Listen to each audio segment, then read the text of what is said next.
হাজারে আসওয়াদ চিনতে পেরেছেন না? চুমু দিতে পেরেছেন আপনারা? হ্যাঁ, ওরে আল্লাহ, অনেকে দিয়েছে তো, আমি দিতে পারি না এখনো। ওখানে যে ভিড় থাকে, ওই ধাক্কা ধাক্কি করে মনে হয় যে না, হজ বা উমরার যে মূল এসেন্স বা স্পিরিট ওইটা বোধহয় নষ্ট হয়ে যায়। জন্য অনেকবার ট্রাই করেও এবার আমার সাথে একটা 8 জনের গ্রুপ ছিল, খুব নাদুস নুদুস লম্বা চূড়া।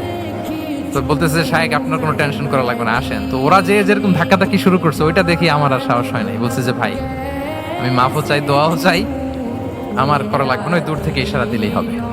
তো এটা অনেকে ভুল করে ফেলে, অনেক বোনেরা যাদের জন্য হেজাব নিকাব মেনটেন করা হচ্ছে ফার্স, পর্দার কোনো বালাই নাই, পুরুষের সাথে ধাক্কা ধাক্কি করে তার শরীর মিশে যাচ্ছে, গা মিশে যাচ্ছে, ধাক্কা ধাক্কি করে একটা সুন্নতের জন্য ফরজকে স্যাক্রিফাইস করে ফেলতেছে।